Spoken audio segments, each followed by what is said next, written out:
স্বাগতম তোমাদের প্রিয় চ্যানেল অধ্যয়ন শুরু করার আগে বইটি খুলে রাখুন আর আমার সাথে পড়তে থাকুন। আমাদের এই ছোট্ট চ্যানেলটি সাবস্ক্রাইব করতে ভুলবেন না। চলুন শুরু করি। All India Khilafat Conference, Delhi, November 1919. Even as the Congress inquiry into Dairism was in progress, Gandhi received an invitation to be present at a Hindu-Muslim joint conference at Delhi to deliberate on the Khilafat question and whether or not to boycott the post-war peace celebrations. The invite went on to say that the conference would afford golden opportunity for a settlement of the cow question as well. Gandhi felt that it would neither be appropriate on the part of the Hindus to ask for stoppage of cow slaughter as a price for their support on the Khilafat question, nor would it be appropriate on the part of the Muslims to offer cow protection as a bargain. On Gandhi's appeal, therefore the question of cow protection was not discussed at this conference. All India খিলাফত সম্মেলন, Delhi, November 1919। এমনকি যখন ডাইরিজম নিয়ে কংগ্রেসের তদন্ত চলছে, গান্ধী খিলাফত প্রশ্নে এবং যুদ্ধোত্তর শান্তি উদযাপন বর্জন করবেন কিনা তা নিয়ে আলোচনার জন্য দিল্লিতে হিন্দু মুসলিম যৌথ সম্মেলনে উপস্থিত থাকার আমন্ত্রণ পেয়েছিলেন। আমন্ত্রণপত্রে বলা হয়েছে, সম্মেলনটি গরুর প্রশ্ন সমাধানের সুবর্ণ সুযোগ দেবে। গান্ধী মনে করেছিলেন যে খিলাফত প্রশ্নে তাদের সমর্থনের মূল্য হিসাবে হিন্দুদের পক্ষ থেকে গোহত্যা বন্ধের দাবি করা উপযুক্ত হবে না। মুসলমানদের পক্ষ থেকে গরুর সুরক্ষাকে দর কষাকষি করাও উপযুক্ত হবে না। গান্ধীর আবেদনে তাই এই সম্মেলনে গোরক্ষার প্রশ্নটি আলোচনা করা হয়নি। Maulana Hasrat Mohani called for a boycott of British goods as a vengeance against British Empire in case justice was denied in the matter of the Khilafat. However, Gandhi felt that something new, over and above boycott of foreign goods, would be necessary. For nearly every individual in that assembly was carrying some article of British manufacture on his person. Moreover, it was useless to talk about effective resistance to a government with which one was cooperating in more than one way. The only true resistance to the government, it therefore seemed to Gandhi, was to cease to cooperate with it. Thus Gandhi arrived at the word, non-cooperation, and it was here that Gandhi used the term for the first time. It was at this conference that Gandhi felt convinced that Hindi-Urdu alone could become the lingua franca of India. মাওলানা হাসরাত মোহানি খিলাফতের বিষয়ে ন্যায়বিচার অস্বীকার করা হলে British সাম্রাজ্যের বিরুদ্ধে প্রতিশোধ হিসেবে British পণ্য বয়কটের আহ্বান জানান। যাই হোক, গান্ধী মনে করেছিলেন যে বিদেশি পণ্য বয়কটের জন্য নতুন কিছু প্রয়োজন হবে। সেই সমাবেশের প্রায় প্রত্যেক ব্যক্তি তার ব্যক্তির গায়ে ব্রিটিশ তৈরির কিছু জিনিস বহন করছিলেন। তদুপরি, যে সরকারের সাথে একাধিক উপায়ে সহযোগিতা করছে তার বিরুদ্ধে কার্যকর প্রতিরোধের কথা বলা অসার ছিল। সরকারকে একমাত্র সত্যিকারের প্রতিরোধ, তাই গান্ধীর কাছে মনে হয়েছিল এটিকে সহযোগিতা করা বন্ধ করা। এইভাবে গান্ধী অসহযোগ শব্দে এসেছিলেন এবং এখানেই গান্ধী এই শব্দটি প্রথম ব্যবহার করেছিলেন। এই সম্মেলনেই গান্ধী দৃঢ়প্রত্যয় অনুভব করেছিলেন যে হিন্দি উর্দু একাই ভারতের ভাষা হয়ে উঠতে পারে। Amritsar Congress, the 26th of December 1919, presided by Motilal Nehru, Gandhi's real entry into Congress politics. Up to this time, Gandhi's participation in the Congress had been confined to the advocacy of Hindi by making a speech in the national language and presenting the case of Indians overseas. However, Gandhi regarded his participation in Amritsar Congress as his real entrance into the Congress politics. Amritsar Congress 26শে December 1919, Motilal নেহরুর সভাপতিত্বে কংগ্রেস রাজনীতিতে গান্ধীর আসল প্রবেশ। এই সময় পর্যন্ত কংগ্রেসে গান্ধীর অংশগ্রহণ হিন্দির সমর্থনে সীমাবদ্ধ ছিল জাতীয় ভাষায় বক্তৃতা এবং বিদেশে ভারতীয়দের মামলা উপস্থাপনের মাধ্যমে। যাই হোক, গান্ধী অমৃতসর কংগ্রেসে তার অংশগ্রহণকে কংগ্রেস রাজনীতিতে তার আসল প্রবেশ বলে মনে করেন। Under the martial law regime, the Punjab government had clapped into jail hundreds of Punjabis and could keep them in confinement no longer. Many were released before the Congress opened. The Ali brothers arrived straight from jail. The king's announcement on the 1919 reforms had just been issued and Gandhi felt that the reforms, though not fully satisfactory, should be accepted rather than rejected. He led an amendment to Congress resolution in this regard. Secondly, Gandhi also undertook the responsibility of framing a new constitution for the Congress. The existing constitution comprising of a few rules had been framed by Gokhale and it was felt that these rules were no longer adequate to deal with the ever-increasing size and business of the Congress. There was no limit set to the number of delegates that each province could return. There was hardly any machinery functioning during the interval between sessions. And with the assumption of this responsibility, it may be said that Gandhi made his real initiation into the Congress. সামরিক আইনের অধীনে পাঞ্জাব সরকার কয়েকশো পাঞ্জাবিকে কারাগারে তালি দিয়েছিল এবং তাদের আর বন্দি রাখতে পারেনি। কংগ্রেস খোলার আগেই অনেককে মুক্তি দেওয়া হয়েছিল। আলী ব্রাদার্স সরাসরি জেল থেকে এসেছিলেন। 1919 সালের সংস্কারের বিষয়ে রাজার ঘোষণা সবেমাত্র জারি করা হয়েছিল এবং গান্ধী মনে করেছিলেন যে সংস্কারগুলি সম্পূর্ণরূপে সন্তোষজনক না হলেও প্রত্যাখ্যানের পরিবর্তে গ্রহণ করা উচিত। তিনি এই বিষয়ে কংগ্রেসের রেজলিউশনে একটি সংশোধনীর নেতৃত্ব দেন। দ্বিতীয়ত, গান্ধী কংগ্রেসের জন্য একটি নতুন সংবিধান প্রণয়নের দায়িত্ব নিয়েছিলেন। কয়েকটি নিয়ম সমন্বিত বহির্গমন সংবিধান গোখলে তৈরি করেছিলেন এবং মনে হয়েছিল যে এই নিয়মগুলি ক্রমবর্ধমান আকার এবং ব্যবসার সাথে মোকাবিলা করার জন্য আর পর্যাপ্ত ছিল না। কংগ্রেসের প্রতিটি প্রদেশে যে প্রতিনিধি ফিরে আসতে পারে তার কোনো সীমা নির্ধারণ করা হয়নি। অধিবেশনের মধ্যবর্তী ব্যবধানে খুব কমই কোনো যন্ত্রপাতি কাজ করত। আর এই দায়িত্ব গ্রহণ করেই বলা যেতে পারে গান্ধী কংগ্রেসে তার আসল দীক্ষা নিয়েছিলেন। Gandhi and his ideology. Gandhi's ideology evolved out of several influences. In his autobiography, The Story of My Experiments with Truth, 1927, he states that his parents and his family's socio-religious milieu left a deep impact on him, particularly the values of Vaishnavism and Jainism. Teachings of the Bhagavad Gita and Jainism influenced his early thought. The writings of Tolstoy, Thoreau and Ruskin were significant influences in his later life.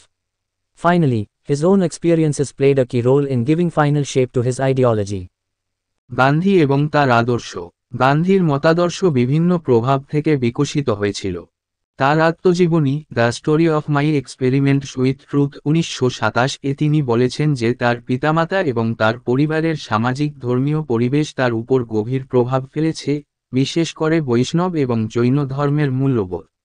ভগবদ গীতা এবং জৈন ধর্মের শিক্ষাগুলি তার প্রাথমিক চিন্তাধারাকে প্রভাবিত করেছিল। Tolstoy, Thoreau এবং রাস্কিনের লেখা তার পরবর্তী জীবনে উল্লেখযোগ্য প্রভাব ফেলেছিল। অবশেষে তার নিজের অভিজ্ঞতাই তার আদর্শকে চূড়ান্ত রূপ দিতে মুখ্য ভূমিকা পালন করেছে। The fundamental principles of Gandhian ideology were Satya, truth, ahimsa, non-violence, aste, non-stealing, aparigraha, non-possession, and brahmacharya, self-control. Gandhi advocated that the weapons of Satya and ahimsa be used to gain freedom for India. From Satya, he derived the technique of satyagraha, literally, persistence in truth, which sought to convert the adversary to one's own side. From the principle of ahimsa, he derived the technique of non-violent struggle. Gandhi maintained that non-violence is the law of our species as violence is the law of the brute. গান্ধীবাদী আদর্শের মৌলিক নীতিগুলি ছিল সত্য, সত্য, অহিংস, অহিংসা, অস্তেয়, অচুরি, অপরিগ্রহ, অদখল এবং ব্রহ্মচর্য, আত্মনিয়ন্ত্রণ। গান্ধী ভারতের স্বাধীনতা অর্জনের জন্য সত্য ও অহিংসার অস্ত্র ব্যবহার করার পরামর্শ দিয়েছিলেন। সত্য থেকে তিনি সত্যাগ্রহের আক্ষরিক অর্থে সত্যে অবিচলতা কৌশলটি অর্জন করেছিলেন, যা প্রতিপক্ষকে নিজের পক্ষে রূপান্তর করতে চেয়েছিল। অহিংস নীতি থেকে তিনি অহিংস সংগ্রামের কৌশল অবলম্বন করেন। গান্ধী বজায় রেখেছিলেন যে অহিংস আমাদের প্রজাতির আইন, কারণ সহিংসতা নৃশংসতার আইন। The very nature of Gandhian thought was spiritualistic, as Gandhi believed that the spiritual side is the permanent side of human nature. That by following the path of truth, love and non-violence, one will get true freedom, i.e. spiritual freedom. Gandhi had remarked, the mundane affairs of life should be so governed, the material side of life should be so led, the bodily requirements should be so met that the man is enabled to secure the development of his spiritual side, and thus achieve the spiritual freedom which alone is his goal. গান্ধীবাদী চিন্তাধারার প্রকৃতি ছিল আধ্যাত্মিক, কারণ গান্ধী বিশ্বাস করতেন যে আধ্যাত্মিক দিক হল মানব প্রকৃতির স্থায়ী দিক। যে সত্য, প্রেম ও অহিংসার পথে চললেই প্রকৃত মুক্তি অর্থাৎ আধ্যাত্মিক মুক্তি পাওয়া যাবে। গান্ধী মন্তব্য করেছিলেন, জীবনের জাগতিক বিষয়গুলিকে এমনভাবে নিয়ন্ত্রিত করা উচিত, জীবনের বস্তুগত দিকটি এমনভাবে পরিচালিত হওয়া উচিত, শারীরিক প্রয়োজনীয়তাগুলি এমনভাবে পূরণ করা উচিত যাতে মানুষ তার আধ্যাত্মিক দিকের বিকাশ নিশ্চিত করতে সক্ষম হয় এবং এইভাবে অর্জন করতে পারে আধ্যাত্মিক স্বাধীনতা, যা তার একমাত্র লক্ষ্য। As the microcosm, so the macrocosm, this idea prevailed throughout his thought and action. He believed in leading by example and insisted that principles should be practiced by oneself first, before one can motivate others to follow them. যেমন অনুবিশ্ব তাই ম্যাক্রোক্সম, এই ধারণাটি তার চিন্তা ও কর্মের সর্বত্র বিরাজ করে। তিনি উদাহরণের মাধ্যমে নেতৃত্বে বিশ্বাস করতেন এবং জোর দিয়েছিলেন যে নীতিগুলি প্রথমে নিজের দ্বারা অনুশীলন করা উচিত, অন্যকে সেগুলি অনুসরণ করতে অনুপ্রাণিত করার আগে। As far as Gandhian method was concerned, it was highly empirical and pragmatic. A man of action, Gandhi believed in trial and error and learning by committing mistakes. U.S. Mohan Rao states that, while Gandhi's belief in fundamental principles like truth and non-violence was unshakable, his application of these principles was governed by a continuous process of experimentation and developed by practice, and that his methods of conflict resolution had no finality about them and could be improved by further experimentations. যতদূর গান্ধীবাদী পদ্ধতি উদ্বিগ্ন ছিল, এটি ছিল অত্যন্ত অভিজ্ঞতামূলক এবং বাস্তববাদী। একজন কর্মক্ষম ব্যক্তি, গান্ধী বিচার ও ত্রুটিতে বিশ্বাস করতেন এবং ভুল করে শিখতেন।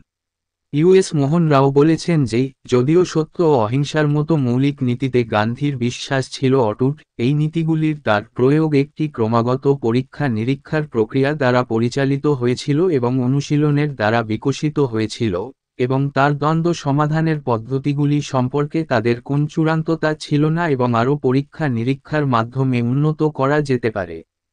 Gandhi has often been criticized for living in a world of ideas that had no relevance in the real world. Contrary to this, Gandhi preached only what he practiced. He developed his philosophy based on his own experiences in life and aptly named his autobiography, The Story of My Experiments with Truth. The chief aspects of Gandhian ideology may be discussed under the following heads. Gandhi প্রায়ই এমন একটি ধারণার জগতে বসবাস করার জন্য সমালোচিত হয়েছেন যার বাস্তব জগতে কোন প্রাসঙ্গিকতা ছিল না। এর বিপরীতে, গান্ধী শুধু তাই প্রচার করতেন যা তিনি অনুশীলন করতেন। তিনি তার নিজের জীবনের অভিজ্ঞতার উপর ভিত্তি করে তার দর্শন বিকশিত করেছিলেন এবং যথাযথভাবে তার আত্মজীবনীর নাম দিয়েছেন, সত্যের সাথে আমার পরীক্ষার গল্প। গান্ধীবাদী আদর্শের প্রধান দিকগুলি নিম্নলিখিত শিরোনামের অধীনে আলোচনা করা যেতে পারে। Satyagraha. Satyagraha was the chief aspect of Gandhian ideology. Literally it means persistence of truth or true force. Satyagraha was evolved by Gandhi in South Africa and later used as a dominant tool in India's freedom struggle from 1919 onwards. In Satyagraha, the aim was to insist on truth and make the enemy see one's own point of view by self-suffering, and not by violence.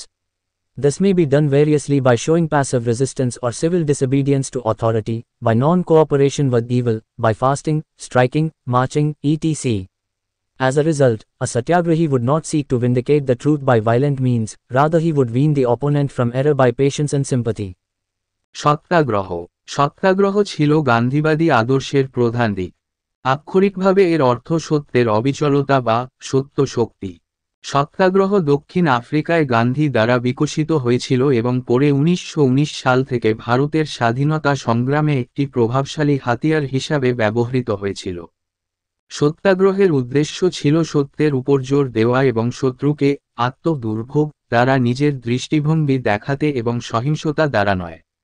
এটি বিভিন্নভাবে নিষ্ক্রিয় প্রতিরোধ বা কর্তৃত্বের প্রতি নাগরিক অবাধ্যতা দেখিয়ে, মন্দের সাথে অসহযোগিতা, উপবাস, ধর্মঘট, মিছিল ইত্যাদির মাধ্যমে করা যেতে পারে।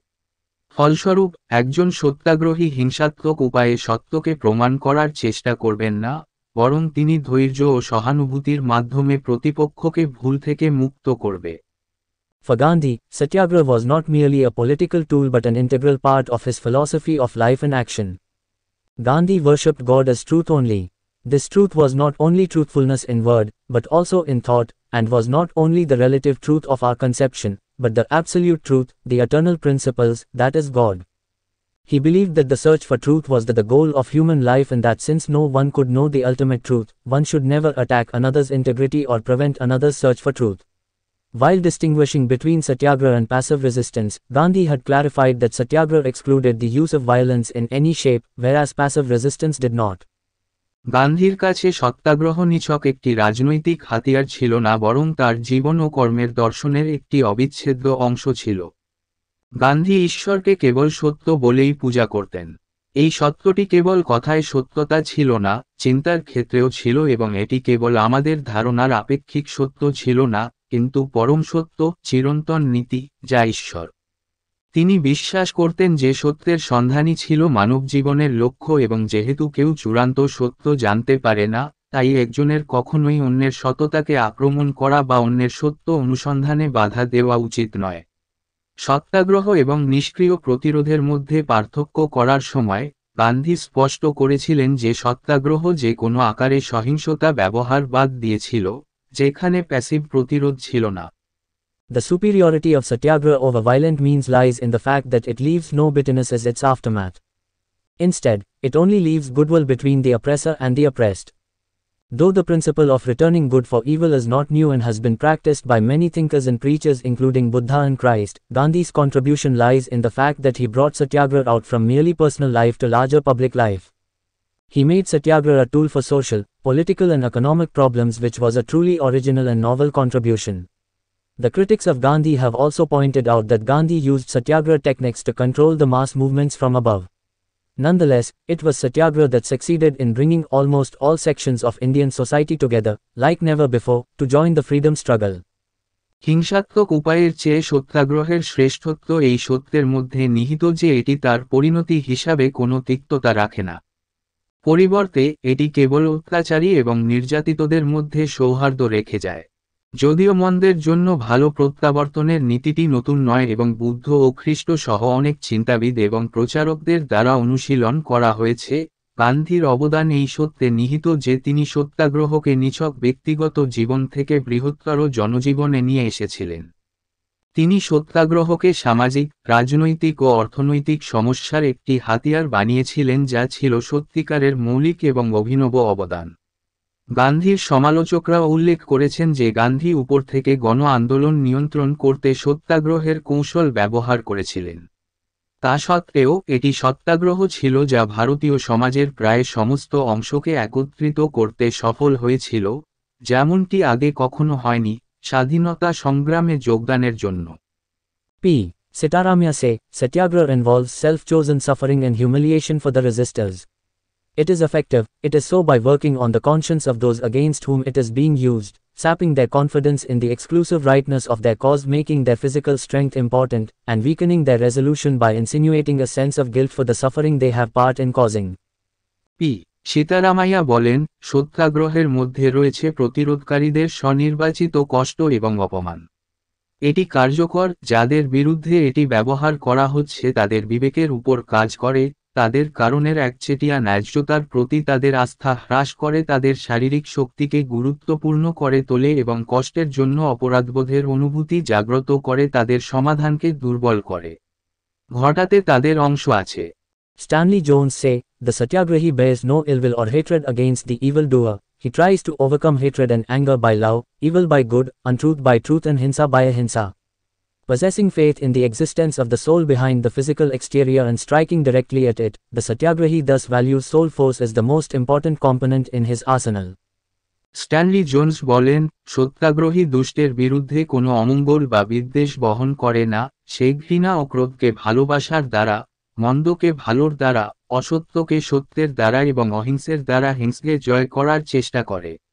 দৈহিক বাহ্যের পিছনে আত্মার অস্তিত্বে বিশ্বাস রেখে এবং সরাসরি আঘাত করে, সত্যাগ্রহী এইভাবে আত্মা শক্তিকে তার অস্ত্রাগারের সবচেয়ে গুরুত্বপূর্ণ উপাদান হিসাবে মূল্যায়ন করেন। এখানেই এই ভিডিওটি শেষ করলাম। পরবর্তী ভিডিওতে আমরা বাকিটা পড়ব।